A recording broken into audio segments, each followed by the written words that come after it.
그분이 우리의 구주가 되시고 또 목자가 되어주시는 줄 믿으시기 바랍니다. 아멘. 사람들이 좋아하고 또 존경하는 사람들, 그래서 감동을 받고 따르기를 원하는 사람들을 보면은 그 인생 가운데 어렵고 힘든 과정들을 극복한 인생 역전에 어떤 스토리가 있는 것들을 보게 됩니다. 사람들이 좋아하는 어떤 드라마, 영화를 보면 그냥 밋밋한 드라마가 아니라 잘 살던 사람이 여전히 잘 살고 부잣집에서 태어나 편안하게 살고, 이게 아니라 그 중간에 어떤 반전의 스토리가 있는 것들을 보고 사람들이 감동을 받게 되어지죠. 사람들이 스포츠를 좋아하는 이유도 바로 그런 게 아닌가라고 생각합니다. 1997년 IMF를 당하고, 그래서 많은 사람들이 실망하고 직장에서 쫓겨나고 세상에서 희망을 찾을 수 없었던 그때 박세리 선수가 US 오픈에서 우승하게 되잖아요. 그냥 우승한 게 아니라 그가 결승전에서 샷을 잘못 날려서 그 공이 연못에 빠지게 됩니다. 도저히 이거 어떻게 하냐, 졌다, 끝났다라고 생각하는데 신발을 벗고 양말을 벗고 연못 속에 들어가서 바로 그 구석에서 박혀 있었던 공을 쳐서 올리잖아요. 그리고 역전하여서 이기게 되어졌던 것 아닙니까? 20여 년이 지났는데 그 장면을 우리가 잊지 못합니다. 사람들이 또 잊지 못하는 장면이 있습니다. 2002년 한일 월드컵 8강전에서 도저히 이기지 못하는 상대라고 생각하였습니다. 세계 최강 이탈리아랑 8강전에서 붙게 되어지잖아요. 시종 일관 밀리고 있었고, 그리고 또 지고 있었고, 그러다가 경기가 끝나기 직전에 설기현 선수가 동점골을 터뜨리게 되잖아요. 그래서 연장전에 들어갔는데 마지막에 우리 이영표 선수가 바로 센터링을 올리고 안정환의 백헤딩으로 골이 들어가는 그 장면을 모두가 기억하고 있는 것 아닙니까?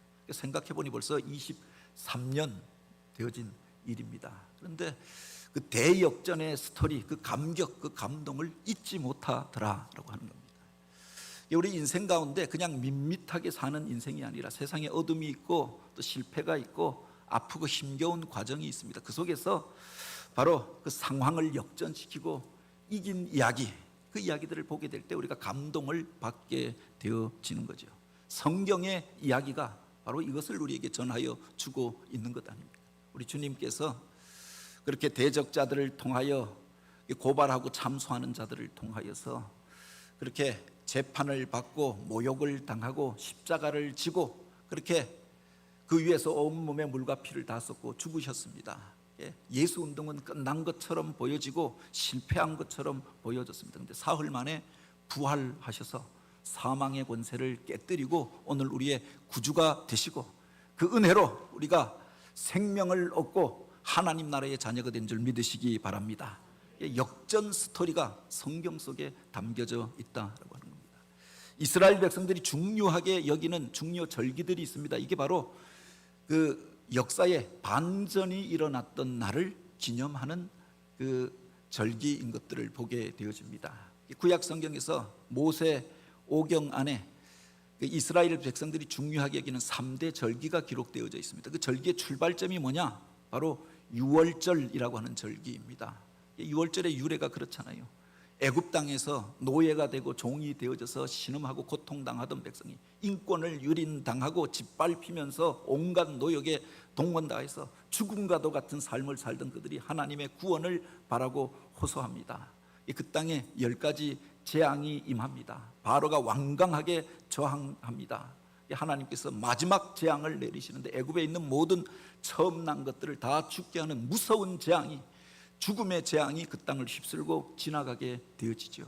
그런데 바로 이스라엘 백성들은 하나님의 말씀을 붙잡고 그 약속한 대로 그 문지방에 어린 양의 피를 바르고 그것을 증표로 삼고 그날 그곳에 머물러 있었더니 죽음의 신이 바로 그 집은 지나가 버렸다고 하는 겁니다.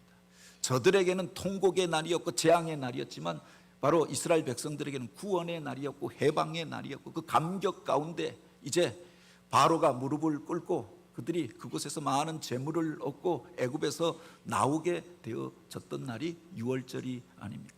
대역전의 날이었다라고 합니다. 그 백성들이 홍해 바다를 건너서 하나님의 말씀을 받고 하나님과 언약을 맺은 날이 오순절이었습니다.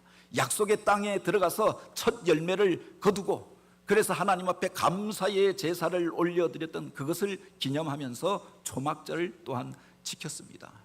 대역전 스토리가 이스라엘 백성들이 지키는 절기 안에 담겨져 있다라고 합니다. 모세오경에 율법서에 기록되어져 있지 않는데 이스라엘 백성들이 중요하게 지키는 두 개의 절기가 더 있습니다. 그 하나가 하누카라고 하는 절기인데 수전절이라고 하는 이름으로 신약 성경에 등장합니다. 이스라엘에 또 어둠의 시대가 있었는데 우리가 성경에 기록되어지지 않은 신구약 중간기에 헬라의 군대에 의하여서 바로 예루살렘 성전이 짓밟히게 되어지잖아요. 알렉산더의 군대에 의해서 점령당하고 그 중에 시리아를 다스리던 안디오쿠스 에피파네스라고 하는 이가 하나님의 성전을 모욕합니다. 하나님을 예배하고 제사하는 그 성전에다가 그 중심에 율법에서 금지하고 있는 이스라엘 백성들이 부정한 동물로 여기는 돼지를 잡아서 그 돼지 머리를 그 중심에 올려놓고 돼지의 피를 성전에 흩뿌리면서 바로 하나님을 모욕하고 이스라엘을 모욕합니다. 여기에 항의하던 제사장과 그 백성들을 그 자리에서 죽여버리죠. 그리고 하나님을 예배하기 위하여 제사하기 위하여 올라가던 바로 그 성전을 향하여 올라가는 그 길을 사창가로 만들어서 바로 음란한 여인들이 바로 그것에서 몸을 파는 곳으로 바꾸어 버렸다고 하는 겁니다. 이 성전에 올라가는 것이 두려운 경험이 되어졌습니다. 그런데 바로 그때 마카비 형제가 바로 하나님 앞에서 의기를 품고 일어나게 되어졌던 것 아닙니까? BC 165년 그들이 안디오쿠스 에피파네스의 군대를 예루살렘에서 몰아냅니다. 그리고 성전을 깨끗하게 정화하는 일들을 행하지요. 그 돼지의 피로, 이방인의 피로 물들어졌던 그것을 깨끗하게 씻어내고 우상의 제단들을 파하여 버리고 성전을 보수하여서 다시금 하나님 앞에 거룩한 제사를 올려드린 날, 이게 수전절이었습니다. 인생 역전, 역사의 역전의 사건이 일어났던 날이었다라고 합니다. 또 하나의 절기가 있는데 바로 오늘 성경에 기록되어져 있는 부림절이라고 하는 절기입니다. 이스라엘 백성들이 바빌론의 포로로 끌려갔다가 여기 70년이 지나면서 그렇게 하나님 앞에서 훈련받고 하나님께서 정한 때가 되어져서 고레스라고 하는 의로운 왕을 통하여서 그들에게 귀한 영이 내려지게 됩니다. 해방되어져서 예루살렘으로 돌아왔습니다. 첫 번째 귀환은 스룹바벨이라고 하는 사람이 주도하여서 돌아와서 성전을 재건하는 일들을 하였죠. 두 번째는 에스라라고 하는 사람이 주도하여서 돌아와서 그들에게 하나님의 말씀을 가르치고 그들의 신앙이 회복되어지는 일들이 일어나게 됩니다. 그런데 그때 돌아오지 않았던 사람들이 있었다라고 하는 겁니다. 페르시아 땅에서 이제 살만하여서 집도 없고 직장도 없고 관직에도 올라가고 살만하였던 사람들은 그것을 버리고 돌아올 수가 없었던 겁니다. 그래서 페르시아의 수상궁 안에 머물러 있었던 사람들이 겪었던 위험한 사건, 그들만이 겪었던 위험한 일이 아니라 바로 페르시아 제국 안에 흩어져 있었던 온 유대인들이 다 멸절되어져 죽게 되어졌던 이 위기의 사건을 배경으로 합니다. 그때 쓰임받았던 사람이 에스더라고 하는 여인이죠.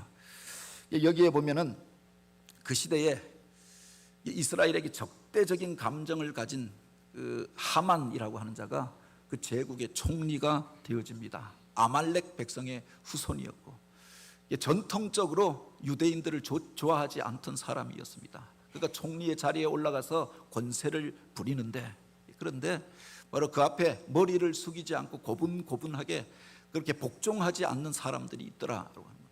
그래서 그 문지기였던 모르드게가 그 앞에서 절하지 않는 것을 보고 그의 배경을 알아보니 유대인이라고 하는 것을 알게 되어지죠. 그가 앙심을 품고 바로 이 유대인들을 내가 이 땅 가운데서 완전히 멸절하여 없애버리리라 결심을 합니다. 그리고 음모를 꾸미잖아요. 모르기 두 개를 잡아 죽일 장대를 준비하고 왕 앞에 나아가서 바로 이 유대인들이 황제의 그 명령에 복종하지 아니하고 그렇게 반역의 계획들을 세우고 있으니 저들을 이 불안의 씨앗들을 이 땅 가운데서 제거하는 것들이 좋겠습니다. 그들 가운데에서 이곳에서 집도 없고 기업도 없고 재산을 가진 이들이 있으니 저들을 다 잡아서 죽이고 그 재산을 빼앗으면 국가에도 엄청난 도움이 될 것입니다. 이런 위험한 제안을 하였던 거죠. 그때 페르시아의 왕이었던 사람이 아하수에르입니다. 성경에 보면 아하수에르 이렇게 기록되어져 있는데 세계사 책에 보면 그의 이름이 무엇인가? 크세르 크세스라고 하는 왕입니다. 제1차 페르시아 전쟁을 일으켰던 이가 다리우스 황제입니다.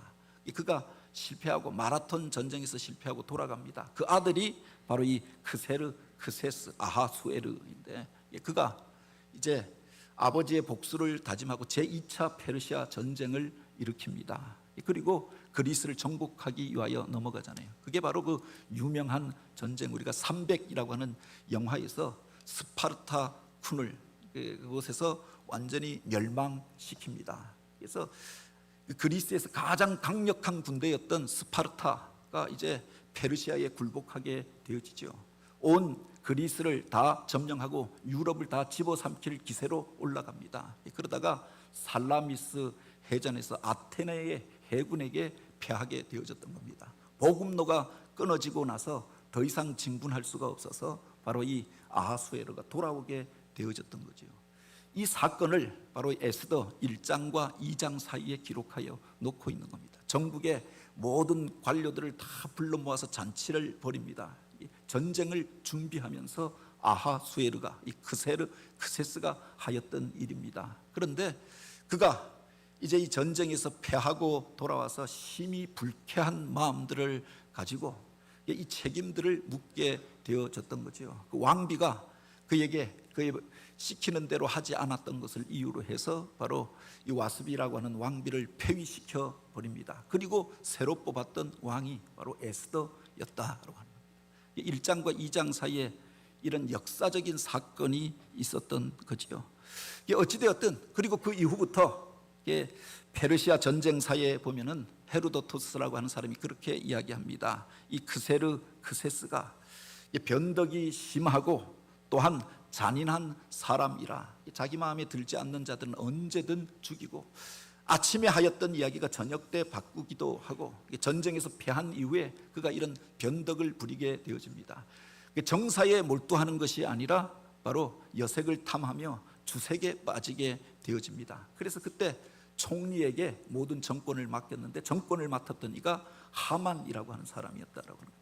그가 정권을 맡아서 나라를 통치하면서 바로 이 모든 전쟁의 책임을 어떤 사람들에게 돌리려고 합니다. 그게 바로 유대인들이었다. 전국에서 잘 살고 있고 높은 관직에도 많이 있었던 사람들, 그들을 다 죽이고 그리고 바로 그들의 재산을 빼앗으면 전쟁을 통하여서 없어졌던 국가의 재산들, 국고의 손실을 채울 수 있을 것이다 라고 제안을 하였던 거죠. 그래서 아하수에르 왕이 여기에 도장을 찍게 되었다라고 하는 겁니다.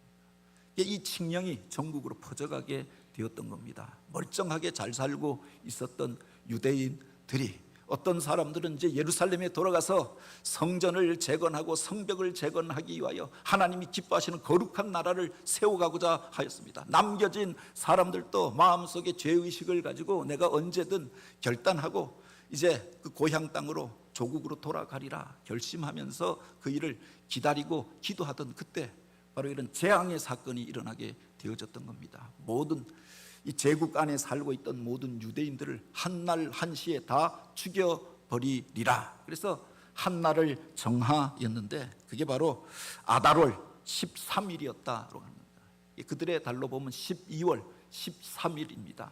이날 전국에 있는 이곳에서 치고 저곳에서 치고 하지 않고 한날을 정하여서 전국의 방백들에게 군사들에게 다 칙령을 반포하여서 이날에 그곳에 살고 있는 유대인들 파악하여서 그들을 한날 한시에 다 죽여버리고 그 재산들은 다 압류하여 버리라 라고 하는 칙령이 반포되어졌던 겁니다. 유대인 입장에서는 그야말로 이 땅 가운데서 그들이 다 잔멸하여 죽고 살아남을 가능성이 없는 불행하고 재앙의 날이 다가오고 있었다라고 합니다. 많은 백성들이 이것을 모르고 있었는데 바로 모르드게라고 하는 이가 바로 이 사실을 알게 되어졌던 거죠. 왕궁에서 그렇게 파수를 서고 문지기로 있었던 이가 오고 가는 그 편지들을 보면서 그 속에서 자신의 동족들 유대인을 향한 바로 이런 살해의 음모가 진행되어지고 악한 음모가 진행되어지고 있는 것을 알게 되어졌던 겁니다. 그리고 그 뒤에 보면 이 반전의 역사가 일어나게 되어졌던, 대역전의 사건이 일어나게 되었다. 죽을 수밖에 없었던 사람들이 어떻게 살게 되어졌는가? 멸망이 예고되어졌고 그렇게 세상 가운데서 모두 그렇게 박멸되어 죽을 수밖에 없었던 그 종족이, 그 민족이 어떻게 다시금 일어나서 번영하게 되어지고 대적들을 이기게 되었느냐? 그게 바로 2장 3장에 보면 그 내용들이 나오지 않습니까? 이 일을 알고 모르드게가 이제 그가 대성통곡을 하면서 그렇게 하나님 앞에 이 문제를 맡기고 기도하기 시작합니다. 금식하며 기도하였다. 죄를 무릅쓰고 기도하였다라고 하였습니다. 누구에게 가서 하소연할 데가 없으니 하나님 앞에 하소연하고 하나님 앞에 탄식하고 기도하였던 거죠. 그의 사촌이었던 에스더가, 자기 사촌이고 어렸을 때 자기가 의지가 되어졌던 그가 밤낮 울며 금식하며 통곡하며 기도한다. 대체 무슨 일인가 알아보게 하였던 겁니다. 그때 모르드게가 그에게 전하였던 말이 있지요. 이때 내가 만일 잠잠하여 말이 없으면 우리는 다른 데로 말미암아 구원을 얻으려니와 너와 내 아버지 집은 멸망하리라. 내가 왕후의 자리를 얻은 것이 이때를 위함이 아니냐. 높은 자리에 올라가서 편안하게 잘 살고 있었던 에스더를 향하여 도전합니다. 하나님께서 너를 그 자리에 올라가게 한 것, 이 일을 위하여 예비함이 아니냐. 오늘 우리가 기도하고 있으니 하나님께서 우리를 구원하실 터인데 너가 바로 이 일을 위하여 나서야 한다. 내가 나서지 아니하면 하나님께서 다른 사람을 통하여서 우리를 구원하려니와 너는 이 일에 대하여 하나님 앞에 심판을 받게 될 것이다.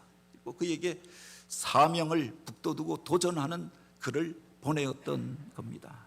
이 이야기를 듣고 에스더가 고민하게 되잖아요. 그리고 답장을 보내게 되었던 것 아닙니까? 바로 당신들은 이제 유대인들에게 청하여 흩어져 있는 모든 유대인들은 나를 위하여서 3일 동안 아무것도 먹지 말고 기도하여 주시오.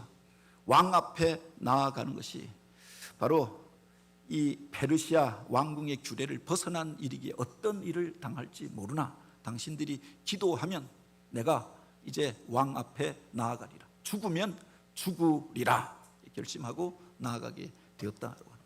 그냥 나간 게 아닙니다. 에스더가 기도합니다. 자신도 3일 동안 금식하며 기도합니다.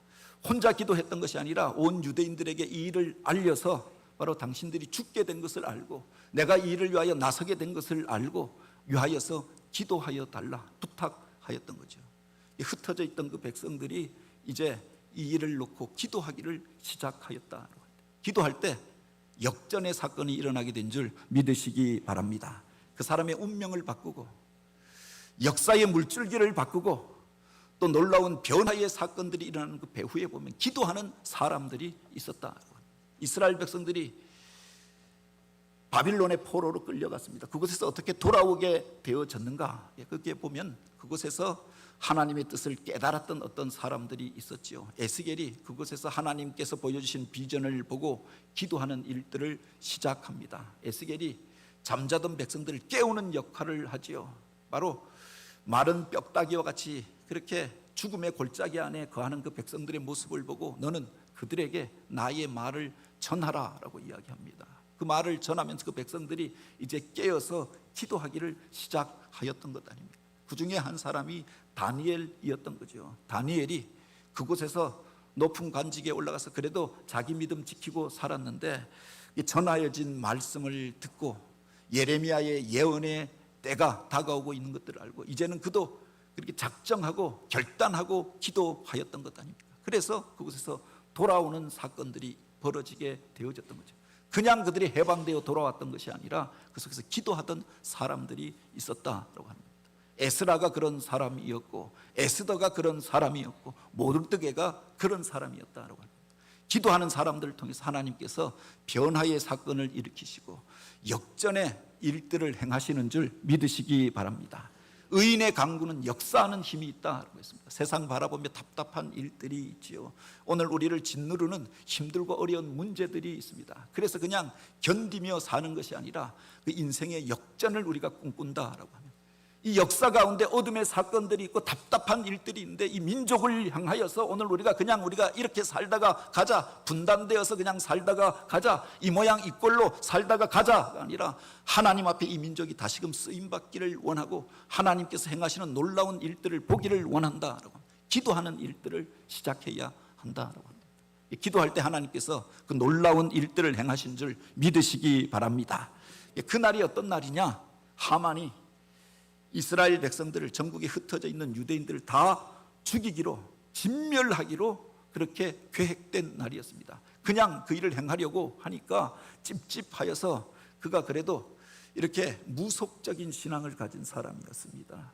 아말렉 족속이 원래 그런 사람들이 아닙니까? 그런데 그가 그래서 제비를 뽑아서 그의 풍습을 따라서 어떤 날이 길한 날인가, 어떤 날에 이 일을 행하면 우리가 성공할 것인가, 저들을 완전히 다 박멸하여 죽일 것인가, 그래서 한 날을 뽑았는데 그게 아다롤 13일이었다 12월 13일이었다라고 하는 겁니다.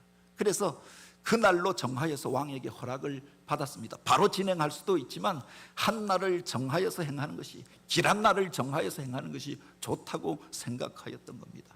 그리고 칙령을 온 전국을 향하여, 페르시아 전국 제국 안에 있는 모든 관료들에게 각 지방마다 이것을 전하였다라고 하는 겁니다. 그날이 되어지면 이제 이스라엘 백성들은 다 죽게 되어져 있는 겁니다. 유대인이라고 하면 이미 다 파악되어져서 잔멸하여 이 땅 가운데 그 민족이 완전히 멸절되어지는 위기의 날이었습니다. 그런데 반전의 사건이 일어났던 것 아닙니까? 기도하는 사람들이 있었다라고 합니다. 금식하며 하나님의 은혜를 구하고 도움을 구하는 사람들이 있었죠. 바로 그 기도하고 왕 앞에 나아갔던, 변덕스러운, 괴팍하기 이를 데가 없는, 이제 전쟁에서 패하고 마음속에 분노와 미움이 가득한 그 왕 앞에 에스더가 나아가게 되었다고 합니다. 하나님께서 역사하시니까 그렇게 마음속에 분노와 미움으로 가득하던 그 사람이 에스더를 보니까 너무 사랑스러워 보이는 겁니다. 그에게 나오는 에스더를 향하여 이 아하수에르가 이야기하잖아요. 무엇이든지 나에게 원하는 것이 있으면 다 이야기해보라. 이 나라의 절반이라도 내가 너에게 주겠다. 그 강팍하던 사람의 마음을 녹여버렸다라고 하는 겁니다. 이 에스더가 그날에 이야기하지 않습니다. 내가 다음 날 총리와 함께, 하만과 함께 우리 집에 오면은 내가 왕에게 한 가지 청할 것이 있습니다. 그래서 그 다음 날로 그 일을 미루어 놓았던 것 아닙니까? 그리고 또 금식하며 기도합니다. 하만은 이제 자기의 모든 계획이 다 이루어지는 것들로 알고 그날에 바로 그 유대인의 대표였던 모르드게를 이 장대에 달아 죽여버리리라, 이 장대를 마련해 놓고 왕 앞에 나아갑니다. 그런데 그 밤에 사건이 일어나잖아요. 왕이 잠에 들지 못하고, 그래서 옛날의 역사책들을, 국가의 사료들을 읽다가 보니까 자기를 향한 암살의 음모가 있었고 자기가 죽을 수밖에 없는 상황이었는데 어떤 사람이 이 일을 먼저 알고 그렇게 고발하여서 자기가 살게 되어졌던 사건이 있었다고 합니다. 그냥 지나갔던 사건입니다. 이 사람이 어떻게 되었느냐 알아보니까 모르드게라고 하는 사람인데, 그가 바로 이 왕궁의 문지기로 있다가 이 사건을 알고 이야기하여서 바로 그 사건을 평정할 수 있었습니다. 그래서 그가 그에게 무슨 관직을 주었으면 좋겠는가, 하만에게 이야기합니다. 이름은 이야기하지 않고 이야기하니 하만이 바로 자기를 향하여 그렇게 관직을 내리는 것이라 생각하여서 왕의 도장을 그에게 주고 왕이 타는 그 수레를 그에게 타게 하고 왕의 권세를 그에게 주어서 온 나라 가운데서 높게 하여 주소서. 그래서 왕이 이제 모르드게를 불러서 그 존귀한 직분을 허락하게 되었다고 합니다.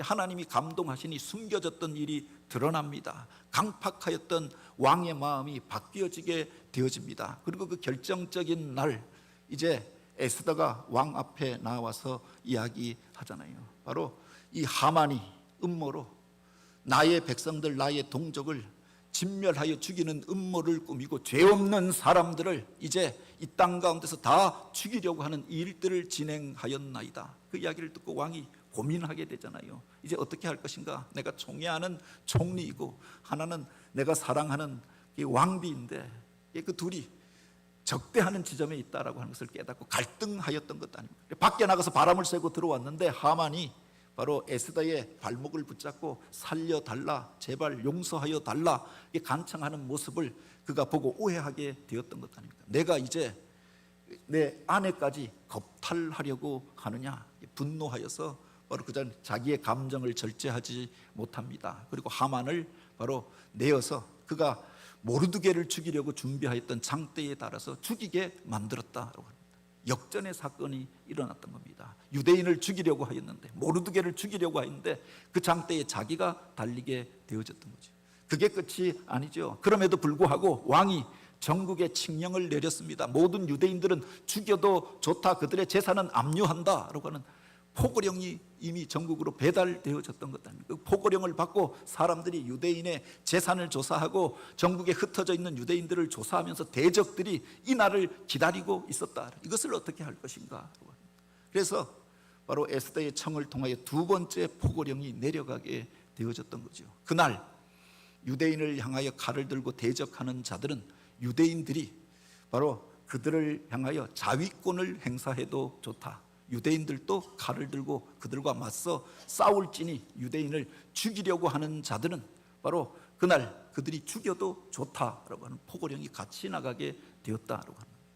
전쟁이 준비되어지고 대격전이 준비되어진 날이었습니다. 어떻게 될 것인가? 그런데 우리가 기억할 것이 이미 왕궁 안에서 성패가 갈라져 있었던 것 아닙니까?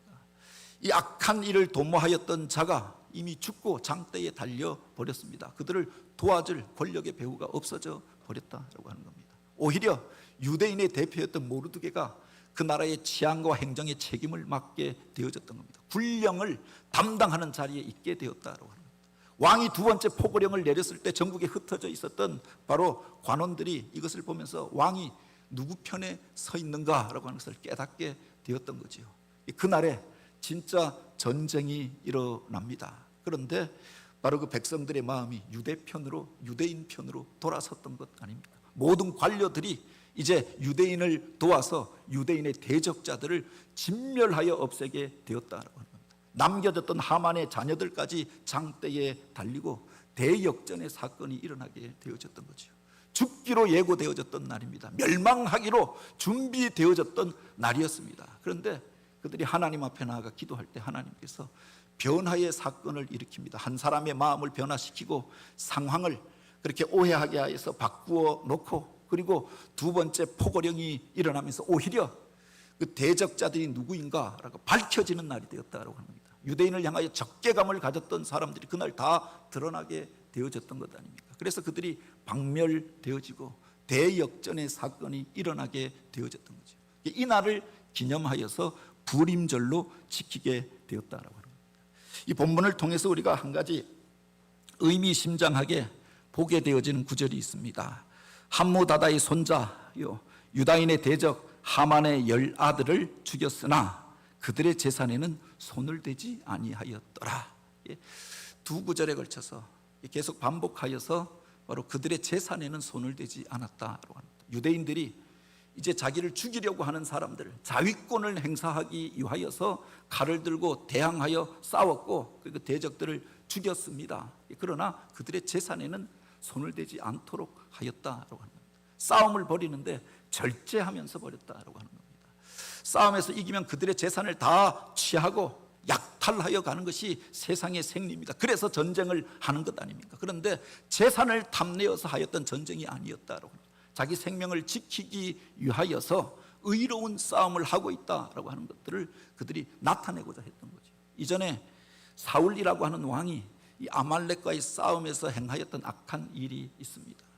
이 대대로 이스라엘의 대적자가 되었던 족속이 아말렉 족속이었는데, 그래서 그가 왕이 되었을 때도 그들이 이스라엘을 침탈하였을 때 하나님께로부터 명령을 받죠. 너희가 아말렉과 싸워서 그들의 모든 재산들을 잔멸하여 불태워 버리라 라고 했습니다. 그런데 전쟁에 나아가서 그들을 이기고 나니까 그들이 가지고 있었던, 그 왕이 가지고 있었던 금은 보석들이 탐이 나는 겁니다. 살찌고 실한 그 짐승들을 보니까, 가축들을 보니까 탐이 나는 겁니다. 그것들을 끌고 돌아오잖아요.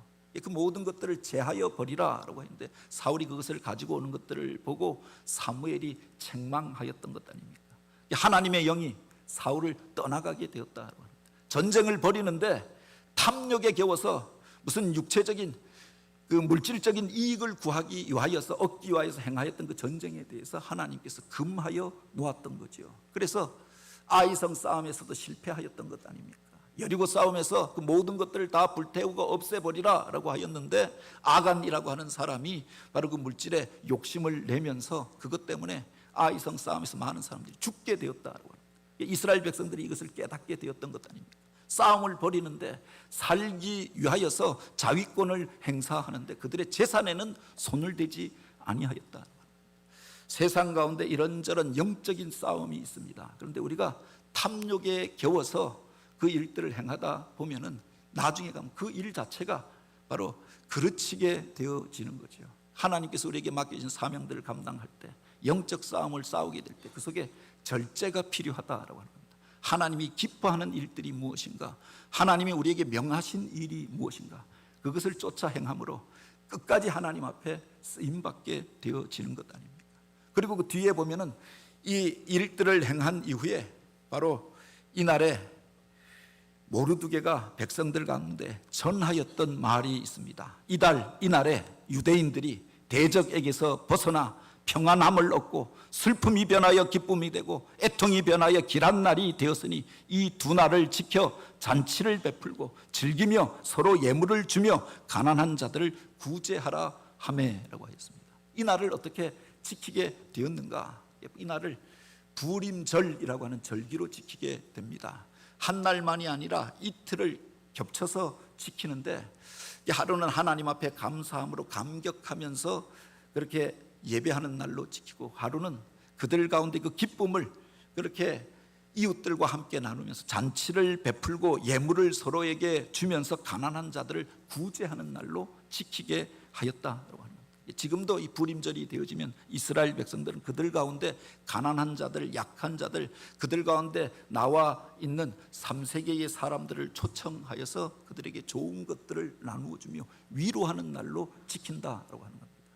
바로 분노와 미움 가운데 어떤 사람들을 적대하며 대적하고 혐오하는 날이 아니라, 자기들이 그곳에 이방인으로 끌려와서 죽음의 위기를 겪게 되어졌던 것 아닙니까? 자신들과 같은 처지에 있는 사람들, 3세계의 사람들, 가난한 사람들, 연약하기 이를 데 없는 사람들을 향하여 긍휼의 마음을 품고 자기들이 가지고 있는 소중한 것들을 나누는 날로 이 부림절을 지키게 되었다라고 합니다. 자기들에게 적대하였던 사람들을 향하여 원한을 품고 미워하고, 그래서 분노하면서 이 날을 지키는 것이 아니라 하나님의 은혜로 인하여서 우리가 구원함을 얻었으니 이 은혜를 나누는 것이 마땅하다. 그래서 그 은혜를 나누고 사랑을 나누고 약한 자들을 구제하는 날로 이 절기를 지키게 되었다는 겁니다. 이 날을 가리켜서 바로 부림절이라고 이야기합니다. 사실 이 부림이라고 하는 말은 부르, 제비 뽑다라고 하는 말에서 나온 말입니다. 이스라엘 말이 아닙니다. 이방 말이었습니다. 하만이라고 하는 사람이, 하나님을 믿지도 않던 사람이 무속적인 풍습으로 행하였던 일입니다. 어느 날이 길한 날인가?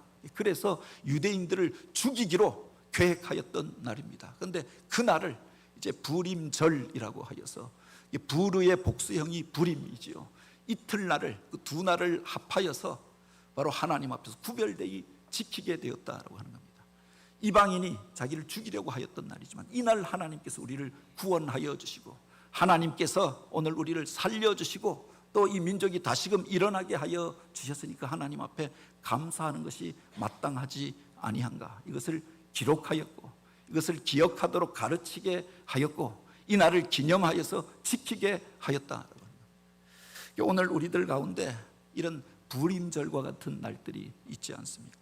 이 나라의 민족 가운데도 어두운 시대가 있었습니다. 일제하 36년 그 앞에까지 합하고 나면은 바로 국권을 빼앗기고 외교권을 뺏던 날로부터 합하면 50년이 되어진다라고 이야기하지요. 그곳에서 하나님의 놀라운 은혜로 우리가 해방되어졌습니다. 그날을 우리가 광복절이라고, 빛을 되찾은 날이라고 이야기합니다. 우리가 뭐 힘써 싸워서 계획하고 준비하여서 해방을 얻은 것이 아니었습니다. 그런데 하나님의 놀라운 은혜로 해방되어졌던 것 아닙니까? 오늘 6월을 지나면서 6월 달에 6.25 전쟁이 있었습니다. 동족 상잔의 전쟁을 거치면서 수많은 사람들이 죽고 바로 이 땅 가운데 악하고 비참한 일들이 있었습니다. 이 일이 어떻게 시작되어졌습니까? 북쪽에서 소위 민족 해방 전쟁이라고 해서 먼저 악한 의도로 벌였던 전쟁 때문에 수많은 사람들이 피를 흘리고 고통을 당하였습니다. 그런데 그래서 낙동강 전선까지 몰려가고 완전히 이 나라가 패망할 것 같은 그런 위기 가운데 있었는데 반전의 역사가 있었잖아요. 그리고 바로 오늘 우리가 자유를 되찾고 그리고 이 풍요로운 세상 가운데 살게 되어졌던 것 아닙니까? 그 속에 하나님의 은혜가 있었음을 고백하게 됩니다. 바로 그 은혜를 입은 사람들이 무엇을 하며 살 것인가 라고 하는 겁니다. 우리 교단에서 6월 셋째 주일을 통일주일로 지키자 결의하고, 그래서 포스터도 오고 이날 우리가 이 민족의 화해를 위하여 복음적인 통일을 위하여 기도하는 날로 지키자. 그래서 그 기도문까지 왔더라고요. 이게 신앙인의 태도가 아니냐라고 합니다. 그날 우리가 어려움을 당하였으니 그들 때문에 우리가 비참한 일들을 겪었으니 오늘 우리가 복수하리라. 그 적개심에 분노와 미움 가운데 사로잡혀 사는 것들이 아니라 그날 그 죽음의 자리 가운데서 하나님께서 우리를 구원하여 주셨으니 멸망할 수밖에 없었던 나라를 다시금 일으켜 세워졌으니 오늘 우리가 이런 복을 누리며 살게 하여 주셨으니 그 은혜를 나누는 것이 마땅하다. 그날을 기억하고 기념하는 것, 또한 그 은혜를 내 이웃과 나누는 것, 그리고 특별히 이 땅 가운데서 사람들 가운데 짓밟히고 어둠 가운데 거하며 그렇게 모함당하고 그래서 어려움 가운데 거하는 그 사람들을 찾아가 위로하며 그들의 친구가 되어지는 것, 나의 좋은 것들을 그들에게 나누어 주는 것, 이게 부림절이었던 것처럼 오늘 우리들 가운데 이런 부림의 절기가 필요한 때가 아닌가. 원하고 바라기는 오늘 우리가 이 부림의 사람들로, 하나님 앞에 뽑혀진 사람들로, 어찌 보면은 죽을 것 같은 사건 가운데서 구원함을 얻고 하나님의 자녀가 되어지지 않았습니까? 어둠의 자리 가운데 기도하며 나아가서 그 은혜를 덧입게 되길 원합니다. 정한 기간에 이 부림절을 지키게 하였으니 이는 유대인 모르드게와 황후 에스더가 명령한 바와 유다인이 금식하며 부르짖은 것으로 말미암아 자기와 자기 자손을 위하여 정한 바가 있음이라. 부르짖어 기도하여야 할 때가 아닙니까? 위험하고 어려운 일들이 있습니다. 이 나라에 여러 가지 혼란스러운 일들과 갈등이 있습니다. 여전히 갈라진 채로 오늘 우리가 살아가고 있는 그 속에 어둠의 권세 안에 신음하는 백성들이 있습니다. 오늘 우리가 저들을 위하여 할 수 있는 게 무엇인가? 하나님 앞에 맡기고 기도하는 게 아니냐라고 합니다. 우리들 가운데 어둠에 거하는 자들에게 바로 긍휼을 베풀고 사랑의 마음을 전하며 그 속에서 서로를 일으켜 세워서 하나님의 은혜의 자리로 나오도록 하는 것, 이게 은혜를 입은 자들의 모습이 아니냐라고 합니다. 6월을 지나며 이 나라와 이 민족을 위하여 기도하고 연약한 자들을 돌아보며 평화의 일들을 심고 하나님 앞에 영광을 올려드리는 주의 백성들, 주님의 교회가 되어지길 주님의 이름으로 축복합니다.